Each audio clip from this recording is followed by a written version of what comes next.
Welcome to HQ Live. Hi, I'm Vicki Hoth at Handi Quilter, and this is Jane Hauprich, my guest, and today we're going to talk about rulers, right? Right. Okay, so we have some rulers that are being introduced. Sorry for just jumping all over that.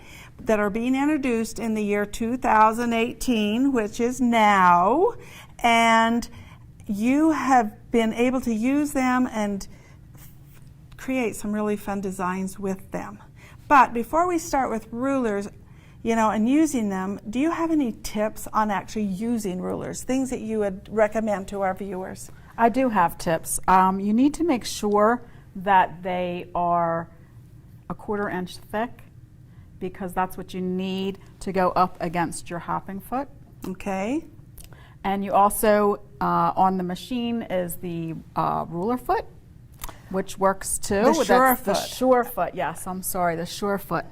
And that works really well to help with ruler work. So it has a higher profile so that your ruler's not going to hop up over the top of it. Right. As easy. Right, yes. Okay. It's also important that your markings for your ruler be on the side that goes against your fabric. So in other words, if you can't read it, it's upside down. Right. So this needs to be turned over. And that gives you more accurate readings. So with all our rulers, all the lines are right against the fabric. Yes. Okay. Yes. The other thing would be, this is a Handi grip. It makes you have a secure connection or contact between the ruler and the fabric. Do you put it on all your rulers? Not always. I do for the most part, because it does provide stability, but sometimes there are some that I leave off. And why would you do that? Because sometimes I like to slide my ruler along. So like a straight line ruler? Yes, I like to slide it along as I'm going, do a straight line, slide, and that way I can slide it a little bit easier. You don't have that resistance. Right. Okay, so that's the ruler, or the Handi grip, and you only need to put just a couple of little pieces. Correct. And it's like a sandpaper, so that it's going to grip that fabric, and especially you always use it on your Sweet 16, don't you? Absolutely. Yeah, I can't do it without on the Sweet 16. No. Okay, we'll put that aside. So the new rulers that we have the slice, and this you can see, this is looks like a orange slice. Looks like an orange slice. And we'll show different designs used. And we have the Swiss cheese. Appropriate name for that, fun. Isn't it? Yes. With these 3 different size holes, a 1/4 inch, 3/4 inch, and 1.5 inches. And that's the finished size. The next one is the oval, the mini oval, and you can see the fun things that you can do with an oval, and then added the circle with it. Yes. Okay. Then our skinny, and you know what? This is becoming one of my favorite rulers because it's narrow, yes, easy to hold, and it's long enough that I can get a lot of stitching. You can. And it's got some good grids on it for, diagonal and straight grids, 1/4 inch marks. And then we have the ditch ruler, which when I say this is one of my favorites, so is this, because it has those breaks so that I don't stitch off the edge. Right. I like that. I do too. And then we have the line grid, and we'll show, this is a fun one that gives you spacing, correct spacing for your piano keys, correct. Right? Okay, so let's take these rulers and take them off, and I'm going to hand that one to you, and you have some ruler grip on it, some Handi grip. I'm going to take these, place them aside on my table, and we're going to work down our sample. You've got some fun things. You want to, whoops, dropped one on the floor. Do you want to talk about any of that before we get started stitching? So on this side of the quilt, I really just used the slice to go around and make it go that way, and then I turned it around to go that way, and you create that little diamond in there. And over here I just echoed that. So I did it once, dropped it down. Oh, so you probably had I a used line another placement. marking, and I did a little echo, and then I just showed that you could use some, you know, some fun little fills in there to create something a totally different look. I like that. Thank you. That really makes that look fun. Okay, you. so is there any place else on this quilt that you use that? Because I think I heard that maybe this. I did.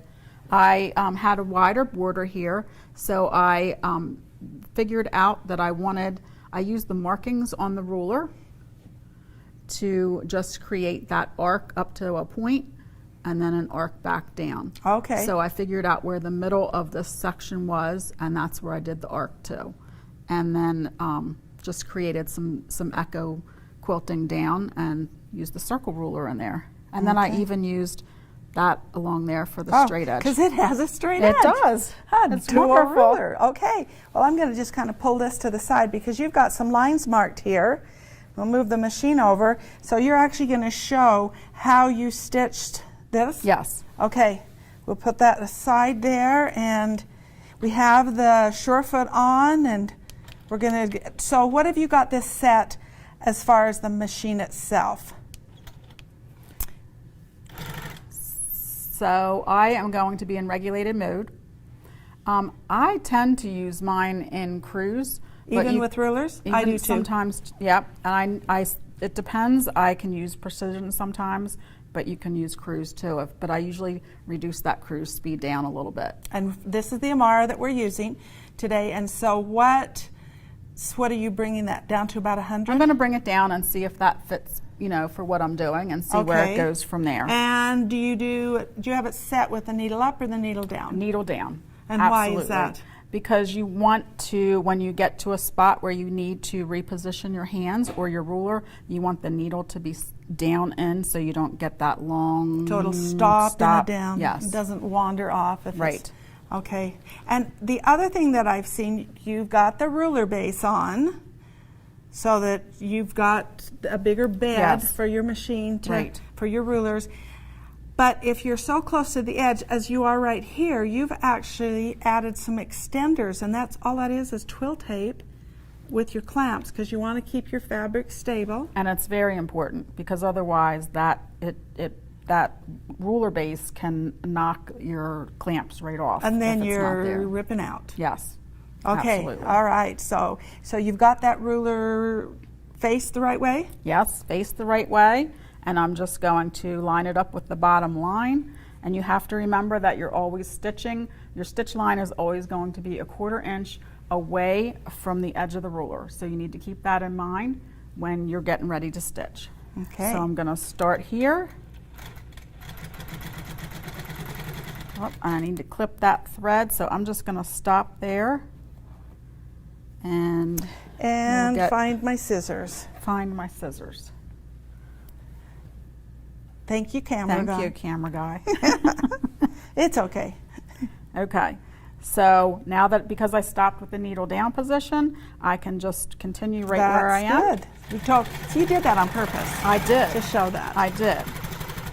So when I get to the edge here, I'm just going to stop right there. Ruler work is a slow and steady type quilting. It's not fast. Not going to race it, huh? Nope. Slow and steady wins the race.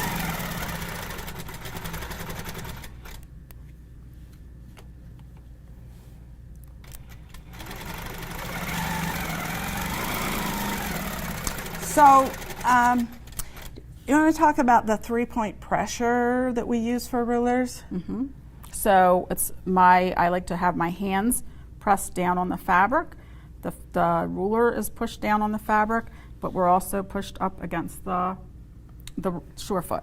And then your machine. And the machine against the ruler. But both not ways. anything too hard, or it'll be too difficult for you That's to right. move You want it to be able to move. Right. So then I'm just going to pretend that I'm stitching up in the ditch. And that bonus straight line on the ruler, you didn't have to go Absolutely. find another ruler. And then I'm just going to line that up with that line, and I am going to bring it back the other direction. And sometimes you have to be a bit of a contortionist.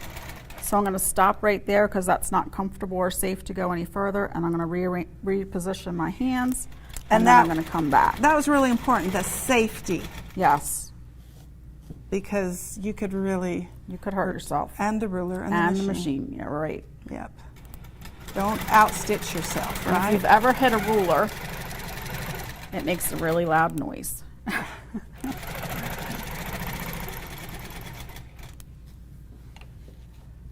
So this is a great design for borders or sashings. Right. Very traditional. And what I like about this ruler is you don't, with all the different markings that are on it, you don't have to use the whole entire ruler. You can use the markings and do an even smaller, a smaller area. So just do that so we can see what you're talking about. So I'm just going to do it right up above. If I use one of the lines in here, then I get a smaller arc. And I just make sure that I use that same line all the way across. And then it fits into a narrower spot. The nice thing I like about this is it gives you a good arc, but it's manageable in your hands. Yes. You know, it's a good size. I like the size of this. Okay, all right, so that's our slice. Yes. And now I'm going to find the circles, because I think that's the next one we want to do. I love this ruler. I do too. It's small, it's manageable, so go to it. Do you want me to just continue right here? No, why don't you go back in your little, I think you've got lines drawn there for us. Yes, I do. So we'll bring this fabric over so you can see what she's going to do. She's going to actually show you how to travel, well, like with 2 or 3 if you're going to do them all the same size, right? Right. I love that tie-off. Oh my gosh. So nice. Yeah. That is so nice. Do you know another feature I really like about this machine? Which one? Which one? Which one? You know where your scissors are if you put them back where they should. Yes, you do. Aren't they? Isn't that great? There's a magnet right there to put your scissors. It's wonderful. So they're not going to be laying across here, so now you can clip your threads. And you know where they are at all times. Okay. When you use this type of a ruler, you want to quilt on the inside. So you have to get your hopping foot on the inside of this ruler. So what you need to do is have the needle up, slide this in over the hopping foot, get that down there and put your needle back down. And then that drops your hopping foot down. Drops it down, and then you're in place. And I like to position it like this, and if I were going to do a row of continuous circles, I would have marked the middle of this. Oh, because it has a line there, doesn't it? It has markings for that. Okay. So I would just position it, and you're just going to very easily go around the inside edge of that circle. Now to get to go a continuous one, you would need to stitch another half rotation to that mark. And then you can slide this ruler down and you can continue right on. So you go around once and you go around to a half. Perfect circles every time. And then you can just keep on sliding that right on down. All right. Awesome. So I want to change now to a smaller one. Okay.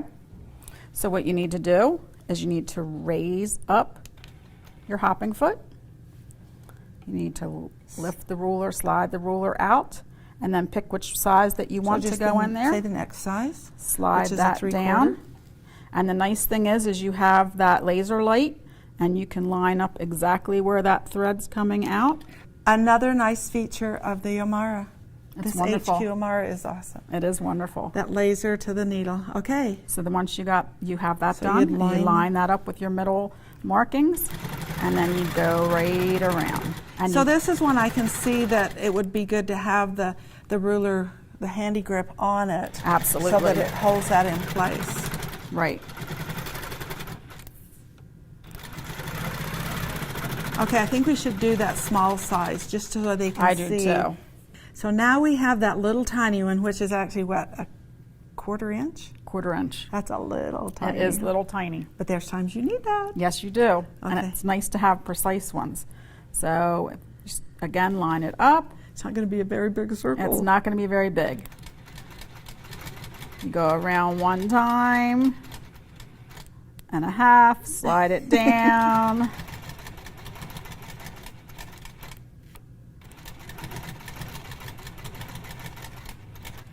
All right. Now we can lift that up and see what that looks like. All of it together. That's quite a difference in the size of those 3 holes. It is, but it's nice. Yes. Because you could even do them all one over top of the other and have a nice little...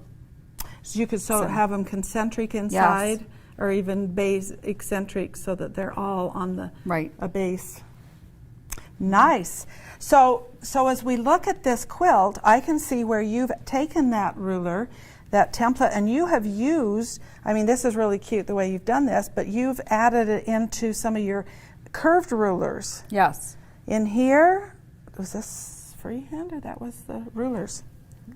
Part of it was the rulers. Because you couldn't get really small, right? But, you know, so the next one I think I'd like to see you use is actually this oval. Okay. Because you've added, so you do the oval and then you change out, just like you did the holes, right? Right. To a smaller one. It's kind of fun. Let me see if I can find that oval here on my table. There we go. And you have put ruler grip on that? Yes. So it doesn't slide? I have. Okay. And I'm just going to do them right here. Would they turn that way? They would, if you cool. want them to. Yeah, I want them that way. Okay. It's going to be my quilt in the end, right? It is. Okay, we're going to move this one aside. Oh, I better keep this one because you may have to use it again. I will. So the same concept, it has that groove. Correct. So that you can get... Has the groove. You would line up that mark with the middle of your area.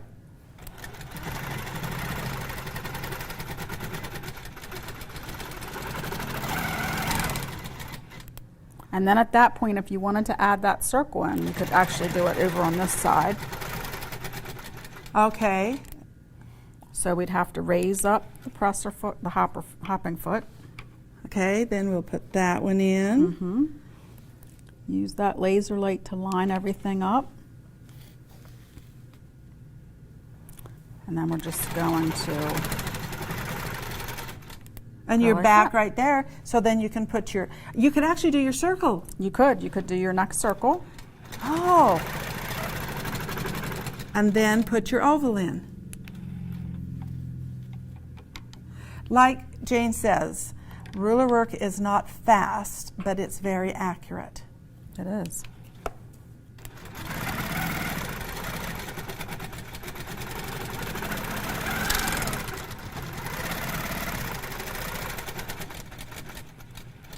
Okay, let's take that off of there and look at what you've done.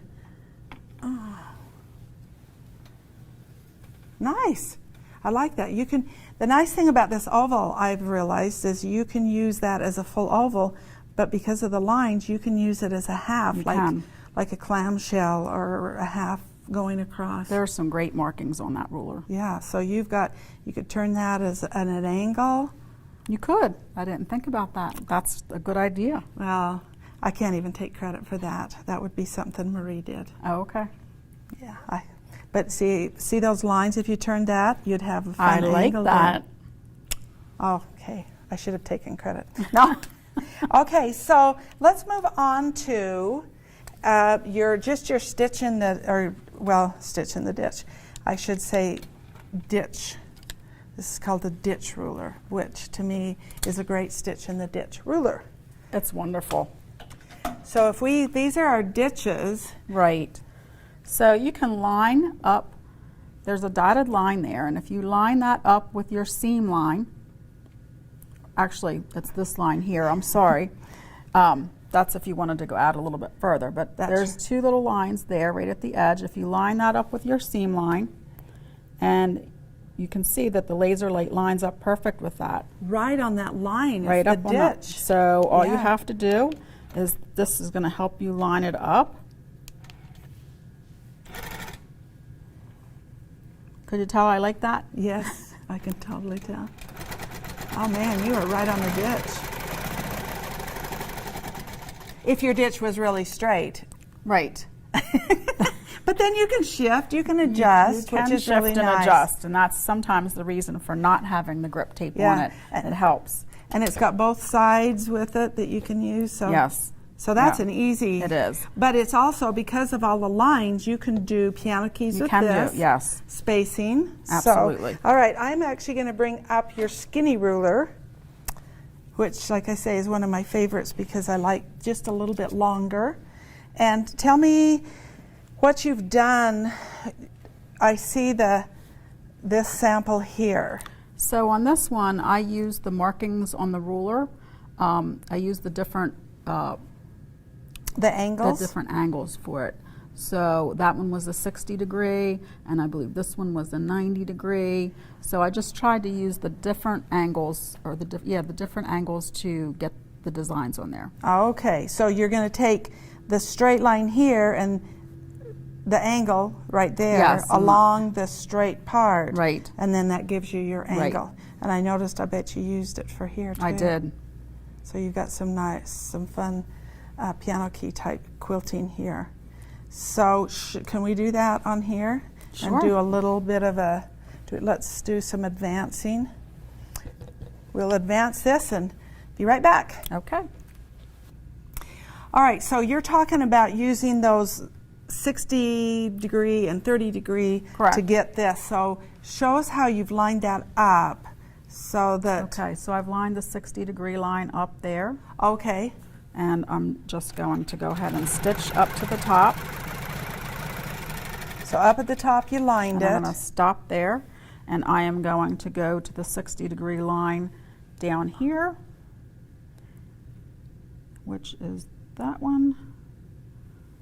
So I'm going to line that up there. No, it was that one there. There you go.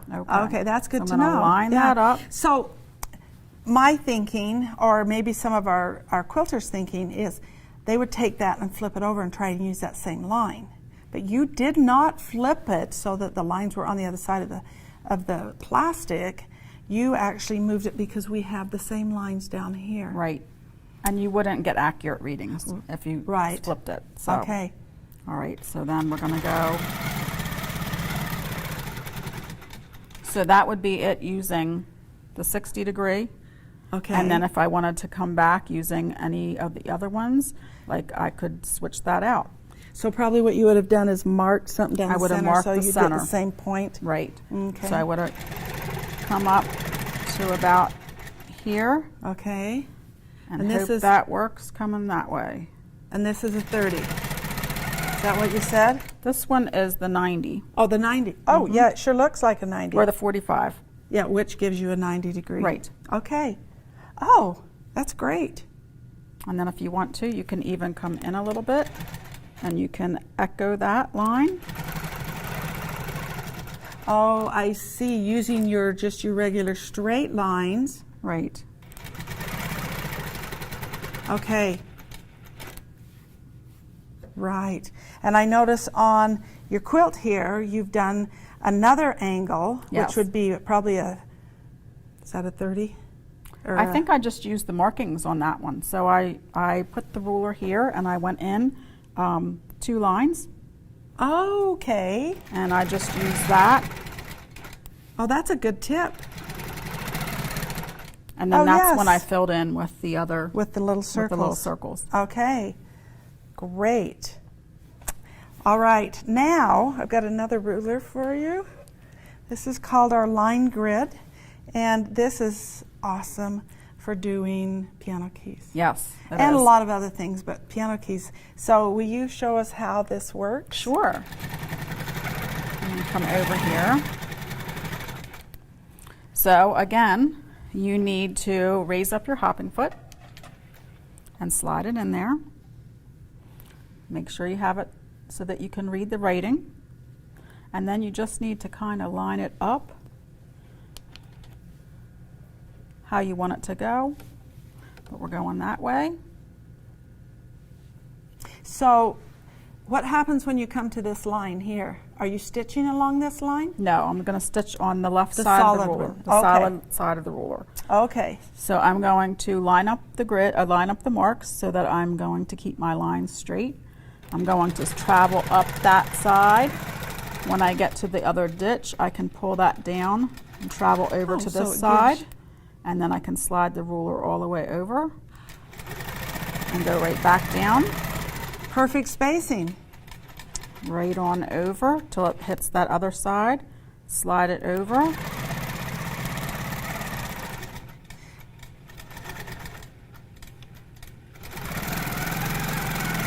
And the thing that I see that's nice is it has lines on that so that you're not going to start tipping your ruler. Right. So you line up the line with the past stitch path that you've stitched, right? Right. Okay, let's see what we look like here. Perfect 1/2-inch lines all the way across your quilt. That's wonderful. And then would you go in and do any embellishing in there? Oh, absolutely. What would you do? I might do some pebbles in there or a little Do you want to swirl. do that with a couple or- of them just to show I could. a difference that you can do? I could. Let me. You could use your circle rulers with that, or you could I just do could. some free motion. You want me to do some circle rulers real quick? No, I want to see No? you do free motion here. Okay. I know this is a ruler class, but Yes. I'm just testing you. I'm going to put it into manual Okay. for the circles. So every other one you'll do circle rulers, Right. or circles. And if you're not comfortable doing this without the circle template, then by all means put that on and perfect. Like you say, you like to quilt things to death. Absolutely. Is that right?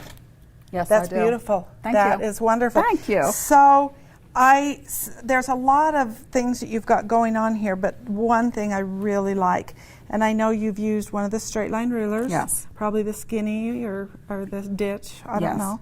But this, I want to see how you've done this. Okay. To make this, I really like the way that looks. So we're going to advance our fabric again. Yes. And because you've got it marked here for us, and we'll do that and be right back. Okay.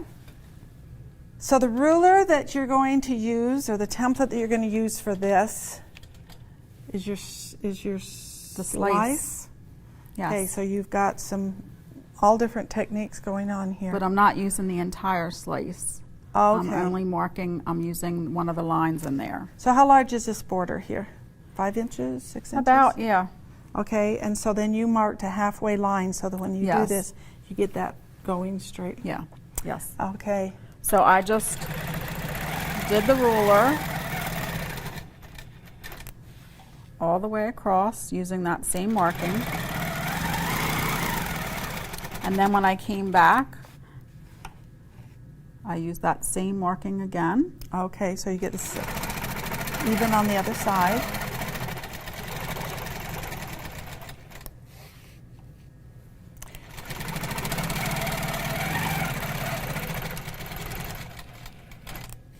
And then I filled in. Now with this first one, I actually used that slice So are you going to go back and do that? after. Oh, okay. You'll fill in first. I'm going to fill in first. Okay. And so with that first one, I actually used the curve to make kind of the veins of the leaf. Oh. And I just worked my way up doing it that way, even if I had to do a little bit of a straight line. And I just continued up.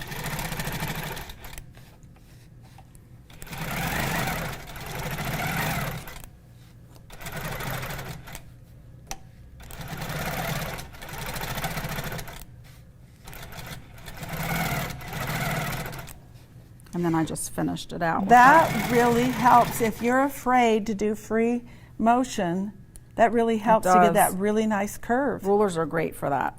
Yes. Okay, then is this next one here, whoops, I dropped a ruler. Is this one free motion without rulers? That was free motion. Okay. All right, we're just going to let you go So there. I just did a little, kind of like a squared off feather. And I followed the outside.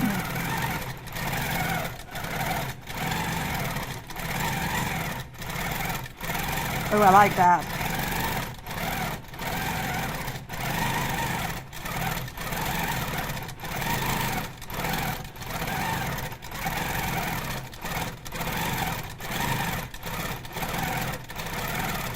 Okay. So if that was the rest of my border, and I would, at that point, I probably would break thread. I'm not going to this time, but I came out here, I placed the ruler on the stitch line, so I could get that echo. Okay. Because I feel like when you do straight lines, it's good to create a space in between the design that you're trying to accentuate. If you have the straight lines going right down to that, it sort of all blends in together. Oh, so yes. if you create that stopping, Just a little bit of creates an a place for your eyes to rest. And I think it accentuates the design even more. It's a good tip. So then I would just start using, you can use any of those straight edge rulers. You could use the straight edge of this. So this one does have your 1/4 inch lines on does. it, but which is your preference today? Well, I think I'll use the skinny. Okay, I'll move those and then you'll get all of that echoing. Now, so are you going to come down and then travel along and go back? So what I like to do is I like to come down and travel back on the same line. And why? Because if this were the edge of your quilt, you can do all your traveling out here and you don't have to worry about hitting that line And making really it curve. precise. Okay, I like Right. that. So you can come in and out, slide over. So let's talk thread choices. If you were doing this, would you use the same thread color here as you would in this? Probably, just like I did here. I tend to try and blend my thread with the color of the fabric that I'm working on. Okay, if you have a busier print, you probably really wouldn't even see this as much. No. What thread types, because you're going double stitching over that, is that going to create an issue of being too much thread on each line, or does it show? I mean, right now you've got a 50 weight thread, which is not a problem. Right, 50 weight, I do that all the time. I'm not quite sure if it was a heavier thread, if I would be doing that. So if you were using, say, like a king tut or a variegated thread, Right. would you use the variegated to do that, because you've got variations? Probably not. So you'd change out to a solid color. I probably would. You could do your variegated in here. You It could. be That kind would of look fun. really pretty. Some blendable colors, and then do a basic Color. color. That would look really good. Yeah. Okay. Just helping our viewers Right. understand things that they can Right. do. All right. Well, I just wanted to talk through some of these other techniques that you've got here. So tell me about this. What did you do? What ruler did you use? I use this one, the line tamer, line grid ruler. And I just sort of did different, I actually used the entire ruler. So I came up and I went over and down, and then I shifted the ruler over, and I kept on just doing different sizes. Kind of like a cityscape. Yes, just to play and something different. Okay. And when you have really busy fabric, a lot of times I don't like to spend a lot of time with a really fancy ruler work. So this would be something that would be really good to help. Okay. And this one here, this is the oval. Yes. That I noticed that you've made a flower out of. I know. I like that. So how did you use the lines for that? I did. Can we do that on the fabric? Sure.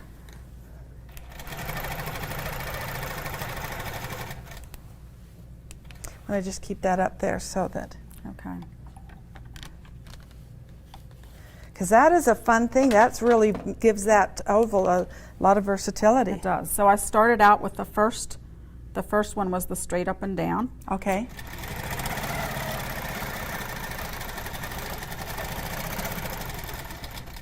And then I decided that I would want to line up the middle with that bottom line. So it would look like this. Yes. Okay. So I did the one side, and then I traveled over in the ditch, and I pulled this around, and I did this side.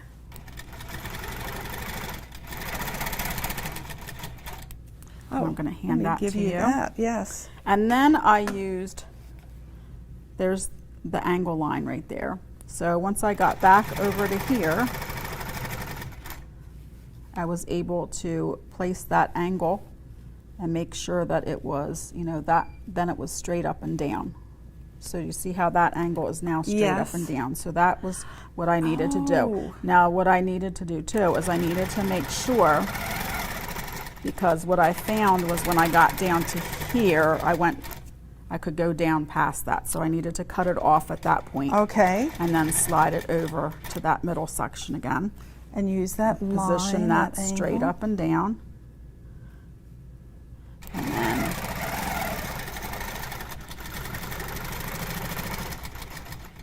And then stop it right there. Okay, let's.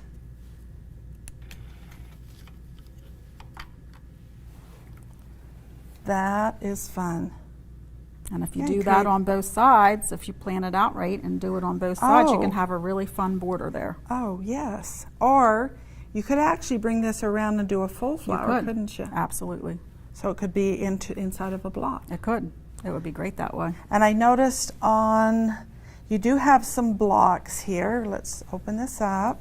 So you've used the oval here. Yes. Found the common center point and just rotated around. I did. This one just shifting it. And then of course some straight lines here. Right. Wow, there's a lot of things that we can do with this. There is. So here's our little half areas with the oval. This oval is getting a lot of review here. Yes. Yeah. It's a fun ruler. Okay, so one of the things that you have used today that we haven't pointed out is our new Amara, or our new Studio 2 frame.